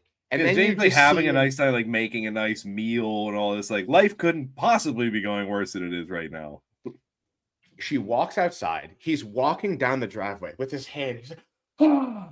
Dude, it is like there's blood everywhere. The most blood you've ever seen. There's a blood trail. It's like they dumped a 5-gallon bucket of blood on the ground behind him. It's so over the top. It is absolute. They act like he cut his whole hand off. Which, I mean, yeah, that would have been cooler. So they take him to the emergency room. No one's seeing him. She's trying to plead with the people in the ER, being like, this guy's a famous baseball player. They're like, lady, we literally don't care at all. Also, that's a really, really busy emergency room. for being in the middle of nowhere where there's 8 people. Apparently, all of them cut their hands off in a table saw accident. So it's hustling and bustling. No one's seeing Billy Chapel. She screams, "Is this not America? Is baseball not America's favorite pastime?" Like, all the doctors are going to be like, "Oh my God, this guy plays baseball? This guy got a ring in '84. Get him in here." And then you just wheel out the other guy who's dying. So they lifelike this guy. They lifelike Billy Chapel. At some point, he touched his face. His face is covered in blood. It's so ludicrous. He says, which also, read the room again. I get it, buddy. You're dying. But this is so bad. It's so bad. This is so bad. Jane's standing on the helipad. They're flying away. This shot, by the way, is super sick. This is like a Fargo-esque type shot. Just snow everywhere. She's standing there alone, cold. Billy is being life-flighted away. He's like reaching out to her as he's flying away. His hand is, in real life, barely cut at all. But apparently there's more blood than is even humanly possible. And he says, "Call Mike, the trainer. He's the most important person for me right now." As my cat does a freaking I saw your cat long jump. Your cat just launched, dude. Said, "Call Mike. He's the most important person to me right now." You're so dumb. That, yeah. I just, what the hell? It's the headline hurts. Brutal. It's like, in this movie, you're supposed this is a Kevin Costner movie. You're supposed to want Costner to like, you're supposed to be on his side. Not now. Not now. Bad. Not now. Bad. That's the thing. A bad guy. He's a bad guy. He's already taken down a masseuse, which also, like, as a masseuse, I feel like he shouldn't do. There has to be some sort of code of ethics. Listen, masseuse. We've had a lot of like masseuses in the news with athletes, and not any of it has been good. Not any of it has been good. It has changed the landscape of the National Football League. Unless you're Robert Kraft, then it doesn't matter. Doesn't matter. Not at all. Doesn't matter. Then we cut back. We go from him being life-flighted to go fix his hand to them cutting back, and he looks at the scar on his hand, and it's literally an inch. Like, it's nothing. Yes, it's marginal. Also, there's not a lot there. There's like the important stuff really isn't there. The important stuff is here. There's not a lot here on the outside. You needed to have made this like 90 times gnarlier for the reaction to match the scar on his body. Yeah, he just nicks the meat of his thumb. If he would have laid his hand open, yeah, that would have been gross. So and the thing is, like, just give him a weird scar. Just put the scar anywhere else in his hand. It's Hollywood. We never see the cut. There's just like a lot of like really, really Hollywood looking fake blood. Like, real life, this probably happens. Probably because it's a Sam Raimi movie and that guy likes fake blood in his movies. Real life, this happens. You're like, and then you just rub some root on it. You put some super glue on it, and you're like, good to go. But you're all right. Just keep it clean. You'll be all right. And then the helicopter is like a real helicopter. If it was the helicopter from The Scout, he would have been back in New York City in 90 minutes tops. 90 minutes tops from literally anywhere in the world. Just would have. It doesn't matter. It could have been Bangladesh. Bang, he's up there. The world's fastest helicopter from The Scout. This scene with all the blood and the life flight. This starts off a series, a Rube Goldberg of unnecessary drama happening, because now they're in spring training. He is rehabbing. He tells off Mike saying, "It's not your job to tell me what to do. It's your job to get me ready to throw." And Jane is saying, he is feeling sorry for himself. Jane saying, "Maybe it's time to think about it." Dude, you've already been pitching for like 16 years at this point. Like, a normal pitcher's career is way over. You've already accomplished enough. Also, you're under contract. Who cares about all this, to be honest? He cares, obviously. Right. Yeah, all of a sudden, he cares a lot. people who are trying to just give him a little bit of advice. He's like, oh, what if I jump down your throat and rip your whole head off? Yeah, what if I start saying the meanest things to you that anybody's ever heard, ever? You know, he does the dramatic wiping off of the whole entire counter of Jane's bathroom products that are on the bathroom sink. He tells her to get out of here.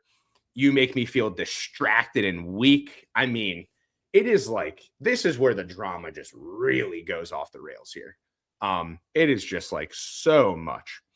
And it's just like, okay, he cares a lot. He's grappling with his career. Is he ready to hang it up? But it's like, you've just transformed into the biggest dickhead who's literally ever lived. Yeah, but you're being a real butthole right now, and you need to knock it off.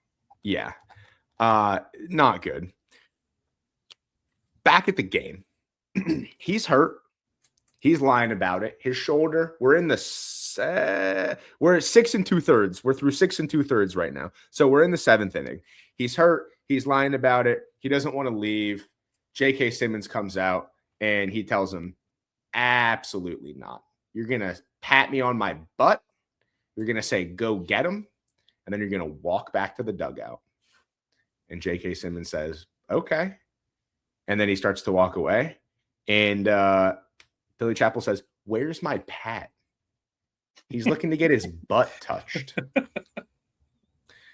And that's what baseball is all about, if you think about it. At the end of the day, it's just about some slap ass. Now, I have a real problem with the next thing that happens here. He has a perfect game going through 6 2/3. Sam Tuttle is up, the guy who historically has myrtleized Billy Chappell. This scumbag tries to bunt for a hit right here. Scumbag move. But there's like very clearly some hate between these two. So yeah, that's what he would do. Like, I'm not even an unwritten rules type of guy. Like, that's dumb to me. But it's like, bro, what are we? That's so dumb. I hated that. So eventually Jane leaves the bar. We cut back to Jane. She's at the airport bar. She says he's too headstrong. He's hurt. He's not going to let anybody know. He's not going to put a reliever in. He's going to blow this for him right here. Blow this for himself. She leaves the bar to go forget about it. Then Scully's talking about a trade and retirement. Now we're in a flashback again. Billy is alone. He opens his bathroom drawer, finds a bottle of perfume that belongs to Jane. Very few things will take you back to a time and place like a smell that you know. Yep. Like a smell that you know. And he's like, and he smells it in like a weird way. He smells it weird. He does smell it weird. This guy's kissing weird. That's the weird kiss makes the beginning scene so much weirder. How do you like to be kissed? The weirdest way ever. Yeah, how do you like to be kissed? She was like, not weird. He's like, God dang. Puts a pin in this one. I'll tell you what, I'll get the check and get your cab. It just isn't going to work out. And also, at this point, we're getting hit with some serious Bob Seger against the wind. Yes. This is how you know that this guy is like divorced. He is heavy on the divorced dad train, big time. We get to see a flashback of his dead father. Yep. Over some Seeger. Like this guy is just middle-aged. This guy is about to go drop a whole bag at the Sunglass Hut, dude. No doubt. He's about to do Sunglass Hut absolutely diabolical, dude. He's about to go post some Facebook videos. Wear them out. He's going to go post some Facebook videos from his car. You better believe there's going to be that. There's going to be pictures of minions on there. Like, oh yeah. He's out here just believing in AI. Like, did you see TJ Watt bought that whole orphanage? Dude, that happened. That just happened to me. That's a real thing. My dad was like, can you believe that? I'm like, that's not real, man. That's not real. My buddy just posted one, and I had to text him. I'm like, brother, Sidney Crosby didn't just pay for this dude's cancer surgery. Why would Sidney Crosby be meeting this man outside of PBG Paints Arena wearing his uniform, but it only has an 8 on it. Had to talk him down. It's tough, man. We've gone too crazy far what happens already. whenever you're on the 50 side of 40, man. Like your brain just goes straight to mush. It's all these microplastics. That's it, man. Oh boy. Okay. He finds the perfume. He goes to visit Jane in New York. She's at an art show, and my cat's freaking out. She doesn't like this scene either. She's not a fan of this scene. Your cat has been freaking out for a little bit, and I'm trying to maintain, but I've been really enjoying the cat. She's got the zoomies, man, for sure. Oh, yeah.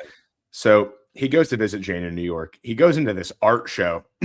She's there with the editor-in-chief, I think, of Elle magazine. They're at this art show. He walks up. This part's hilarious. He walks up. Jane's there with Ian. He goes, "Oh, Billy Chapel, I've heard so much about you. Do you like the paintings?" And he just goes, No. So funny. And he's right. Like, they're not good. They're not. It's a very pretentious situation overall. We did get a Ted Raimi. Won't let him in. Ted Raimi is Sam's brother. He's in all of his movies. It's like little bit roles. And his name is also Ted in Breaking Bad, is it not? I think so. I think it is. Yeah. He's also in Breaking Bad. He finds out that, Jane came with Ian and they're seeing each other now. They's dating. And Billy's just left alone at the bar. Ted, Ian in the movie, bit of a bad guy thing. When he's leaving with Jane, he's just staring Billy down. It lingers a little bit too much for my taste. Billy probably would have whooped his ass. He would have. Like, if you're going to do that, you better know how to fight. I mean, Ian's been at the art shows eating crudité, and Billy's been housing milk in a glass with white bread. It's over for Ian. Just popping Ched. Just popping 86 mile an hour Ched. Just no way. We're cutting back to the game now. Gus says, we're the best team in baseball right now with you pitching with us here. Way over dramatic at this point. They're like really overacting here, I think, in my opinion. We have 3 really bad misses from him in a row. And you're like, oh boy, we're in the 8th inning now. You're like, is he lost it? He didn't clear the mechanism. He didn't clear the mechanism. What are you doing? Because he's too busy thinking about Jane ripping heaters. And that does happen. In our museum, she's like, I do sometimes. Like, just kind of like snippy, like I do sometimes. Because Ian's out here enabling this. Because he's also bad. Everybody in this movie is a bad guy. There's only one person who's not a bad guy, and it happens very soon here. So we see he clears the mechanism. A long fly ball. Mickey Hart robs the home run. So we had that prior scene to show him give up the wacky, zany, silly, goofy home run. So he robs this one. We're all good and well. Mickey Hart never to be heard from again. No. He's there to rob the home run. It's because of the tutelage of Billy Chapel. He says Jane chooses not to board the flight to watch the end of the game because he has now made it through 8 innings. Perfect. Vince Scully is saying perfect game a lot at this point, which in baseball is not something you do. He also says he's certainly getting more than a little help from his friends, which is great. It's kind of is that mean? Is that cool? Kind of feels mean. He's kind of shitting on Billy a little bit. I mean, they're making plays behind him. They are making plays behind him, but also, like, come on, man. He made a sick play on the bunt, though. He did make a sick play on the bunt. Billy does a little slide, pop up, a little sidearm over to first. It's pretty sick. The most emotional scene in the whole movie to me is the next one. Like, I truly couldn't care less about the whole Jane Billy thing because they're both like at this point I hate both of them. And the reason why he goes to the art gallery is he wants her to come to the game where it's his first game back from getting a nick on his hand that he had a nervous breakdown over for a full 7 months. And told her that she won't go. She makes him feel distracted and weak. Correct. Yeah, bad. The next one is the only He's a bad guy. Bad guy. She's got a secret boyfriend. That's all they're doing. It's just cheating on each other and just not being nice. Yeah, it's bad. And I knew that it was just too much when the only part of the movie I felt somewhat emotional about was the next scene, which is they're playing the Angels and he is at a restaurant in somewhere in Southern California and he sees Heather, Jane's daughter, and she's going to USC now. They have a nice kind of heartwarming moment. They give each other a hug and she tells him that she misses him. That is really the only point in the whole movie where I felt emotional at all. Like a human connection to any of these characters, where like having Billy around was the best thing that ever happened to Heather because her parents were both terrible. Yeah. And like if that's the best guy, like Jesus, kid. Like, I'm sorry. Yeah. He did legitimately seem to enjoy Heather though. Like those two together seem great. She got into USC and buddy, you know that entry essay was hitting, dog. You know she was like, wait till you hear this shit about my life. Yeah, wait till I talk about my mom not having a love story. I mean, I had to run away to stay with my dad who was stoned 90% of the time. Yeah. Admissions at USC potentially have been dead. Bro, admissions at USC when Uncle Jesse and Aunt whatever the hell her name was weren't paying to get their daughter in. They were salivating to get Heather Aubrey in there, no doubt. And now, after this scene, now we have caught up to current day. This scene with the flashback with Heather at USC ends with Jane not coming to the game, Billy in his hotel room, pounding all the JMO shooters. Now we're in the game. Our storylines have converged at current time. And now we're finishing off the game. We are in the 9th inning. Bottom 9 coming up here. He picks up a ball and he writes something on it. And he tells the trainer to go give it to Wheeler's nephew. The kid he's been sitting in the locker room the whole time. Kept that little dork waiting for 24 hours. Wheeler's in the owner's box. He's like, yeah, tell that little twerp to just go sit by himself the whole game. Yeah, keep him down there. It's fine. That's so funny. But like Wheeler's sitting by himself, and then it shows like the new owners in the box next to it. It's like this big posh party, and everybody's having a nice time. It's like, I don't know, man. Maybe like these people should get on it because apparently old man Wheeler has 0 friends. No friends. No friends. He won't sign anybody. You know, what this team needs a fresh start. Sorry, but I'm not taking the side of ownership. Nice try. Can't get me with that one, Costner. I don't care if it is Brian Cox. Absolutely not. Absolutely not. Mismanagement. He said he's pitched 4,100 innings. Which, brother, your arm is literally string cheese, dog. There's no way. Innings over 19 years. What's the innings lead? Go ahead. I'm just gonna fire off a quick Google. On the ball, he writes, "Tell them I'm through for love of the game." And that's when we get our whole that's the name of the movie moment. There it is. We get the big that's the name of the movie moment. Now we have the big payoff here, which is they pinch hit the son of the former teammate who we met in the tunnel before. They pinch hit him. Bottom 9, 2 outs in the game. They said this kid is just young and stupid enough to not understand the magnitude of the situation. Do you have the innings leader? It's ridiculous. It's Cy Young with over 7,000. All right. I mean, that's not. I knew he had a lot. No, but okay. So this puts him in the territory of Randy Johnson, 4,100 innings. Jamie Moyer just short of 4,100. Tom Glavine is 4,400. There's a lot of older guys. I mean, Jamie Moyer pitched until he was. Herb Blyleven had almost 5,000 innings. Maddox had 5. Yeah, I know Maddox had 5,000. Nolan Ryan is 5,300. Phil Necro is 5,400. Walter Johnson, your boy, 5,900. Pud Galvin, 6,000. Cy Young, 7,356.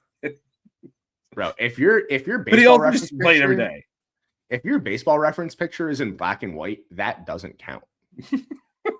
That's all I'm saying. Roger Clemens had 4,900 innings. The Rocket. We have Tommy John had 4,700 innings. No wonder. bro. Okay, hold on. You know what? No wonder. You just set me off here, Chris. We're only going to take a little bit of an aside here.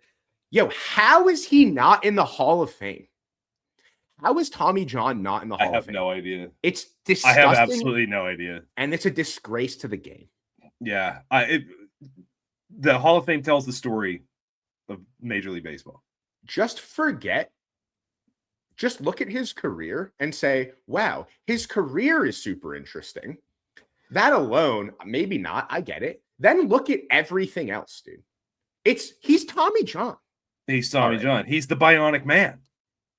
Pisses me off, man. Okay. Well, I'll tell you why he's not in the Hall of Fame, because everybody gets a vote in the Baseball Hall of Fame is dumb as hell. Dumb as hell.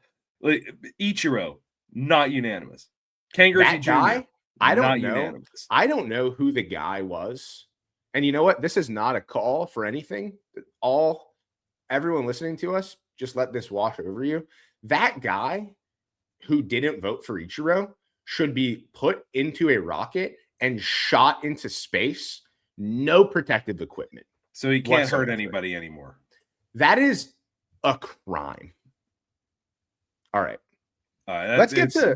I could do 2-3 hours just bitching about the BBWAA, but we're not gonna. Pisses me off. We'll put that on the old Patreon. If you want to hear us say, we're gonna paywall that. If you want to hear us say things that might be a crime, go check that out. Back to the subject of the baseball that Billy signs. His autograph sucks. Not the good. Billy Chappell autograph is butt, dude. Which makes buns. It makes all the ones that he was signing when he's having that conversation with Jane like that much funnier because he wasn't even paying attention. Just and when he's signing dudes, when he's signing the most important one of his life, that one sucks. We have, and this is the best call from Vin Scully. I have it here. It's insane. And you know that he just did this off the cuff. You know that this is just from the rip. It's the best thing I've ever heard. And he says, this is bottom 9 now. We're almost at perfection. He says, and I quote, Billy Chappell isn't pitching against left-handers. He isn't pitching against pinch hitters. He isn't pitching against the Yankees. He's pitching against time, against the future, against age, and even when you think about his career, against ending. Tonight, I think he might be able to use that aching old arm one more time to push the sun back up in the sky and give us one more day of summer. Brother. Oh. That's crazy. Yeah. That is that's up there with any quote ever. Any. He might be able. Vin Scully was able to weave baseball and narrative and poetry together in a way that no one else ever will. That's crazy. Ever. I don't care what organization it is. I don't care how long you've been doing it. There's 0% chance that anybody's ever going to do what he did. No, ever. Period. Tonight, I think he might be able to use that aching old arm one more time to push the sun back up in the sky and give us one more day of summer. Chills. That's crazy. Chills. That's so good. Now, Billy's talking to God. And he says, I don't normally do this. I don't think you care about baseball that much. Which everybody else, let's take a note, okay? Let's take a note. Maybe God cares about the Indiana Hoosiers. Maybe. It seems like it, but who knows? Does that mean he hates every other football team? One guy for sure thinks he does. He says, please, just God, no pain on these last couple throws here.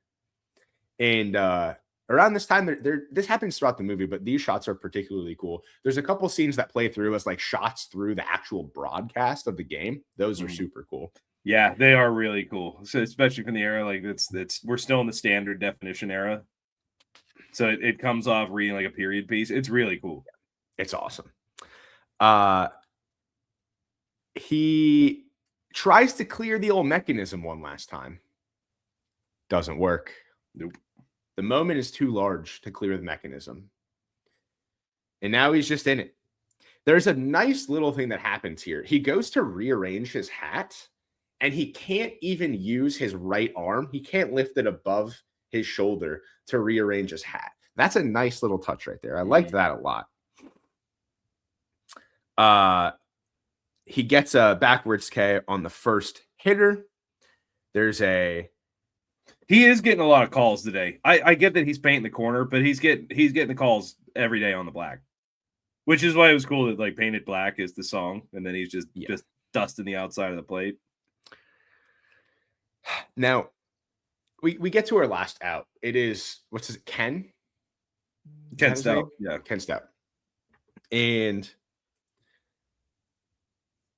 he's young. He's ready to go. He needs to make a name for himself. First at bat. Just juxtapose that with old 40-year-old 19th season Billy Chappell, last out of a perfect game. Mm-hmm. Yeah, first game versus last game, which he just kind of decided on like 25 minutes ago. And they play around. There's a foul ball. He takes one looking, I think, and this ends with a big-time high chopper that goes off of Billy Chappell's glove. Super dramatic. He looks back. It's slow-mo. Diving play. The ball is like almost directly behind second base at this point. Diving play out at from the shortstop. From the shortstop. Ton of ground. Yeah. The ball is like almost out of the infield. It's like the last inch of dirt on the infield behind second base. Out at first base. And Vince Scully says, the cathedral that is Yankee Stadium belongs to a chapel. Amazing. All the guy does is dog it. That's it. All he does. Everything's a grapefruit to him. It's gold. It's amazing. They come back. Billy brings Gus back to the hotel room. Gus is absolutely just gone. He's so drunk. He does a good job at being absolutely wasted. Oh, fantastic. Goes to his hotel room, checks the answering machine. No messages. And he just breaks down. It's a tough scene to watch. It's him crying. And it's a full like sobbing breakdown. That scene's long. It is. It's 90 seconds of no dialogue, just Kevin Costner like sitting on the edge of a bed, crying. And it's like this is the first time in 19 years Billy's been able to like feel anything at all that wasn't a bandsaw. But no, it's like this is the first human moment where he's like, "Oh God, now that I don't have baseball, I've been a real asshole. I've lost the only thing that was important, and I didn't realize it until right now because I just had to compile stats on the worst team in the American League." And the cinematography here is really good too.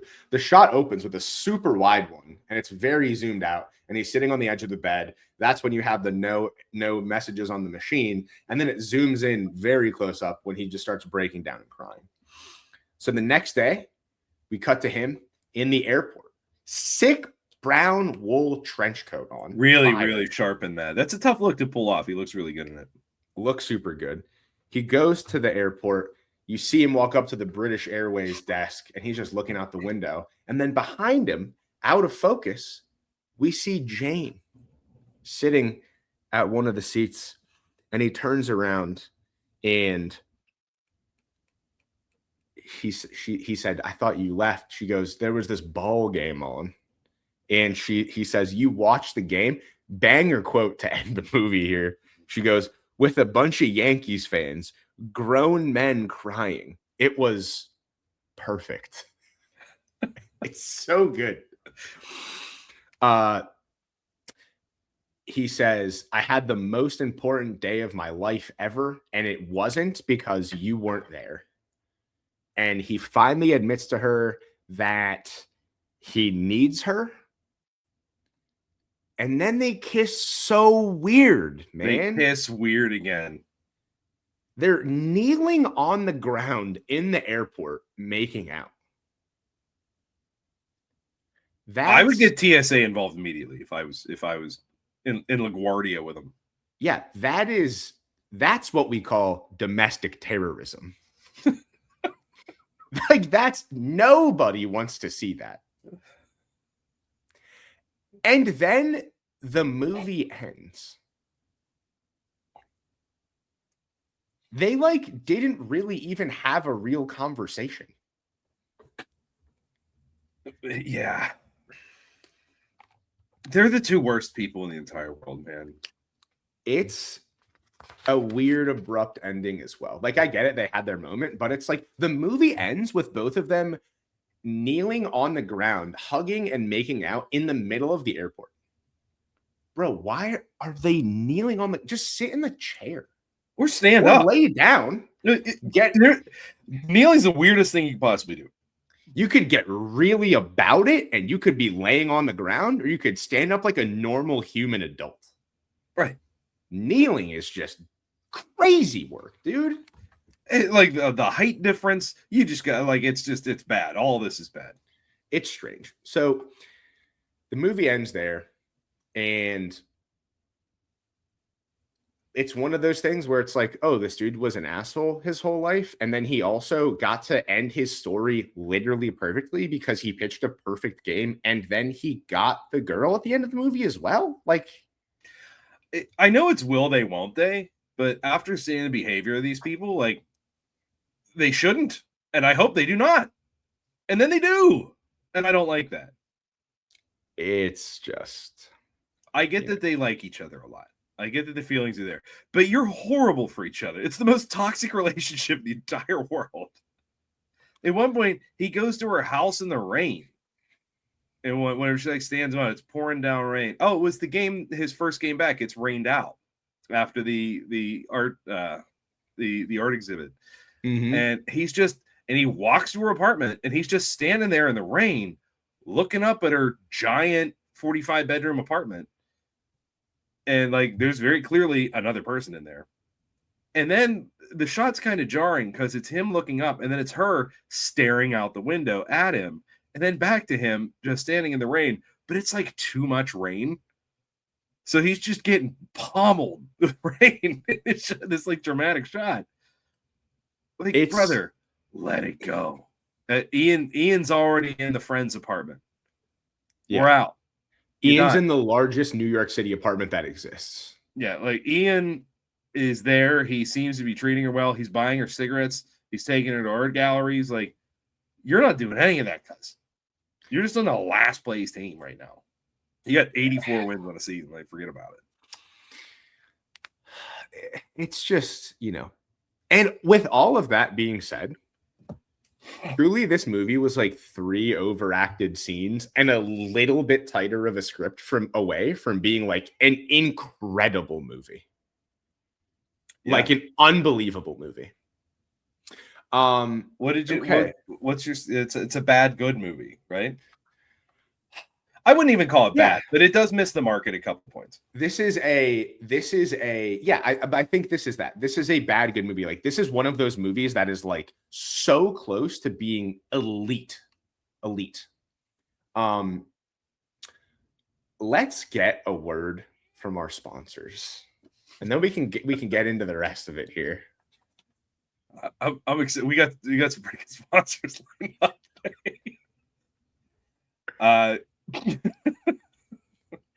Oh, my handwriting's so bad, but I know I got some real meat on this bone. Today's episode is brought to you by stuff middle-aged white guys really like. Do you like Bob Seger pretending your shoulder doesn't need surgery? You like talking loudly to a woman in a bar who doesn't want anything to do with you in that moment? Do you have love handles? Do you like being good at sports a while ago? Do you like not appreciating art? Do you like treating women unfairly and playing the victim? Do you like woodworking? How about 12 to 14 little bottles of Jameson? Well, then we've got just the thing for you. And that's stuff middle-aged white guys really like. Stuff middle-aged white guys really like. It's got Bob Seger. That's so good, man. I love that one. That one's amazing. A lot of stuff middle-aged white guys like. You know, I don't think you would classify me as a quote unquote middle-aged white guy, but man, oh man, the one that being decent at sports a while ago, I'm about to go play a basketball game tonight, and there's a real chance that your co-host dies on the court tonight. It just explodes. So we'll see how it goes. This might be the last one for me. The last one. I didn't hand in the waiver yet, just in case the parents need a little extra guaparoo once I die on the court tonight, you know? Please don't do that. So we've only got a couple more of these things before spring training starts, and then we're done. So just imagine we don't make it through our whole first season because I died in an intramural basketball game. Intramural basketball game, the JCC. Crazy. All right, let's talk about baseball realism here.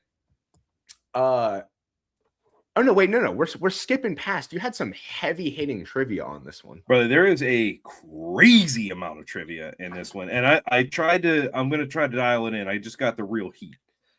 So you said earlier, winner take all game. It was supposed to be a winner take all game. And Steinbrenner said, no way, adios, not happening at Yankee Stadium. So Kevin Costner was like, listen. What if we make it the first game of a series? So then the Yankees can still win the pennant. You know, they can clinch the AL, you know, in like a later game that we don't see in this universe. So this is just Billy's last game, not the Yankees' last game. And Steinbrenner was like, okay, fine. That's totally reasonable. The Yankees won the World Series in 1999 in real life. And George Steinbrenner gave Kevin Costner a ring for that.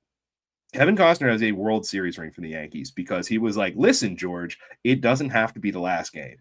Just massaging that ego got him a ring. Bro, that's put me in a room. Well, I mean, don't put me in the room with him now. That would Not now. Can't do that. Put me in the room with George Steinbrenner. Get me Steinbrenner now. Man, that's one. That's awesome. Good for him. And right. Two, you know, some people just have it so easy, just being like, fine, we'll make it another game. And now you have a World Series ring. That's so dumb, but it's also sick. It's sick. Like, great for Costner. Billy's parents in the handy cam footage and all that. Kevin Costner's parents. Oh, that's awesome. Are Kevin Costner's parents, which is pretty sweet. Love that. Love that. He said we got a Ted Raimi cameo. He's in all of Sam Raimi's stuff. You know, he's got bit parts of him like Spider-Man and stuff. And also this is where he met J.K. Simmons for the first time, who went on to be in all 3 Sam Raimi Spider-Man movies, which is great. Get me the Spider-Man. Yeah. Billy has on the mound whenever he's speaking out loud with his inner monologue. He says, think, Billy, don't throw. Is the opposite of what he says is Crash Davis in Bull Durham is, don't think, just throw to Nuke Lelouch, which is very funny. Nick Papajohn is in it. He's been in a handful of these movies we've done. He's Sam Tuttle, his nemesis for the Yankees. He was in Little Big League. He was in Mr. Baseball. And he also played minor league ball for the Atlanta Braves. He was drafted by the Atlanta Braves. Got a little baseball under his belt. I like to go through the end credits. I couldn't find anything funny, but there is a Dixie Chicks song if you need to know that this happened in 1999. Interesting. This is at the height of their powers. Billy Chappell was originally supposed to be Tom Cruise instead of Kevin Costner, which I think is just the wrong pick. They were like, oh, we can't have a 4-3 start. I was going to say, and it's mostly because he's too short for this. They're like, get the miniature cameras out. But like, we need if you watch Kevin Costner in a baseball movie, you're like, yes, he's a baseball guy. This works. Like, just after being in 2 absolute bangers. And another movie, I think we've only covered one so far that made money. This one lost a ton of money.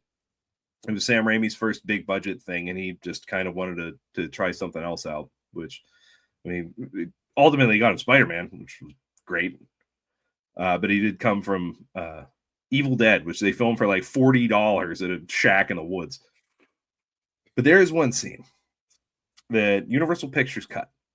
Kevin Costner is still incredibly angry about this. And I know because this was in Newsweek from just a couple years ago. Oh my gosh. That he's still mad that they cut out his full frontal shower scene. And he said that the studio lacked, and I quote, real courage by not showing him in a full frontal shower scene, which was screened to test audiences. And I found this out because I found an article in New York Magazine where everybody hated it so much. Audible laughter. And in a focus group, one of the participants said, "Do we really need to see Kevin Costner's penis?" That's amazing. You got to have some real confidence to be like, lack courage. This movie's no movie And without whole hog, brother. And everybody just boos your junk. That's, you know what? We're gonna try something out here. Laughter is not the reaction you're looking for. We're gonna try something out. He's like,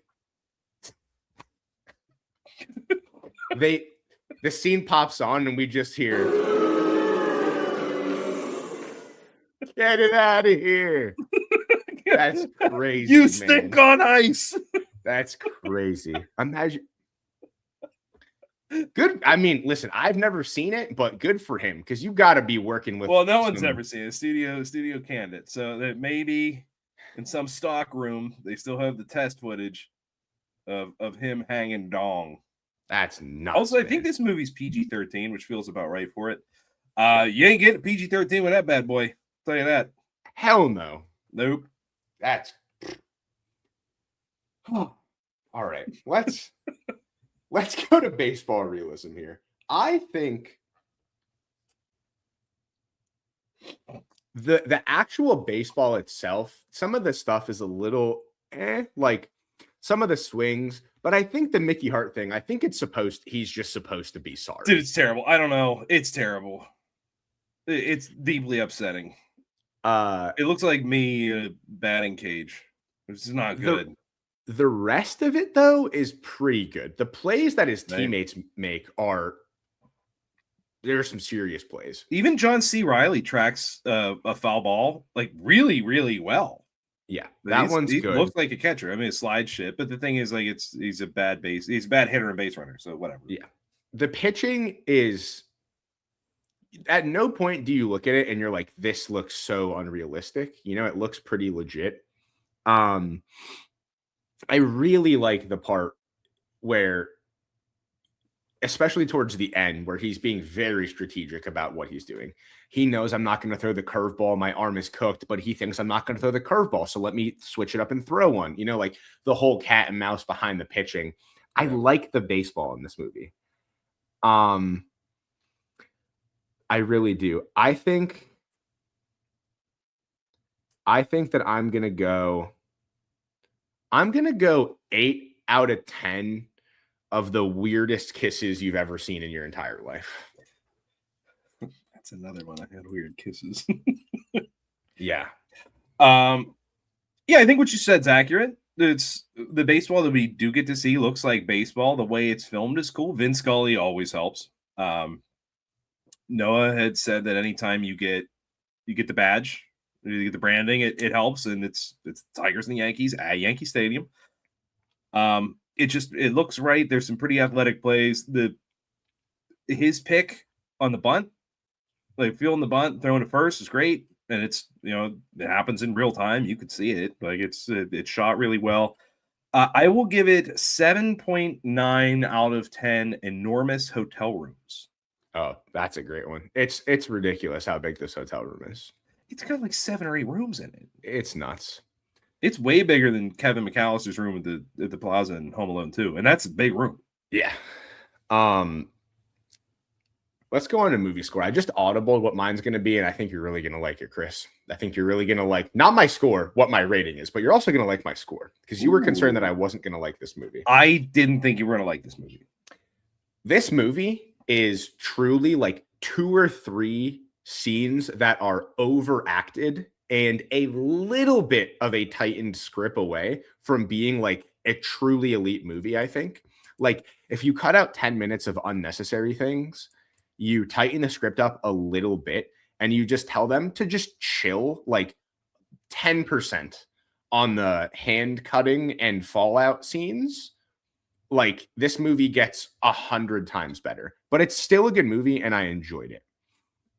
I'm gonna go 775 out of 1,000 weird lonely nephews.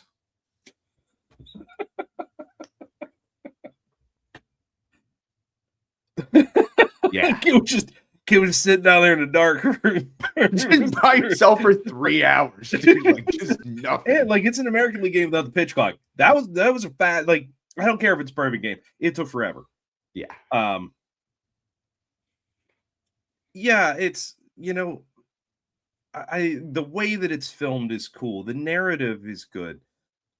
It takes 3 concurrent storylines and edits them together in a way that feels natural. It's not jarring to whoever's watching. It's difficult to adapt a book into a movie. I feel like it probably did pretty well at this.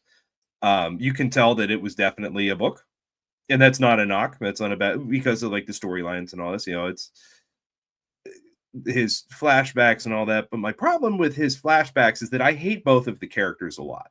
Yeah. It's like they're both Jenny from Forrest Gump. Oh like boy. Because you want to feel bad for her. I'm definitely sympathetic to Jane, but then even Jane's kind of over it. Like it's nothing but like infidelity and not giving people the time of day. There's no communication and all. Like I just don't. They're a bad couple. I don't want them to be together. I don't think they're inherently bad people, but I think those two being together is really bad, especially with Jane's track record of stoned ex-husbands. Or I don't know if they were married. I don't know to Heather's father. I hope they weren't, but I would think maybe that's why she's getting a little alimony. That's why she's living high on the hog, and he's in Skid Row in South Boston with the rest of the dirt bags. Dude, Boston sucks so bad. I lived in Boston. It's awful. It's awful. It's the worst place in the entire world. That apartment after Orlando and maybe before Buffalo. It also costs $100 million to live there. Correct. It's crazy. Correct. I'm going to give this movie 696 out of 1,000 possible fat Yankee slobs. Yeah. I love that. At the end of the game, that same guy who was heckling says, "Unbelievable. It's a good game. Good game, chat." You know, good for him. Whenever the ball gets robbed, he was like, you got lucky. That was a good play. But the character development of that guy. It is borderline criminal, the fact that the heckling Yankees fan shows like more character, shows the same amount of character development as the main character of the movie. But yeah, just the way everything comes together. And again, I would give this movie a higher rating if it showed heart. And I like whenever a baseball movie shows some heart. This, you get a little bit, but this movie is not. It's a love letter to baseball. It's a romantic kind of drama, and there happens to be some baseball. It's told through the crucible of sport, and like I said, it's done well. I really, really like this movie. It's probably the most adult of any of the movies that we've done so far, for sure. But it also knows ball. It knows ball. It knows ball. It might know ball more than any of the other movies we've done so far. I think that's right. I think that's right. I do. Yeah. So if you have stuck with us through our 2 hours of delusional, nonsensical ramblings, I have to thank you. And I think it's about time that I say that you like and subscribe, ring the bell, turn on your notifications. Now, we're getting a little non-linear here, folks. 2 weeks ago, I said, find the tiniest, dustiest small town corner of America. Last week, I said, let's go international.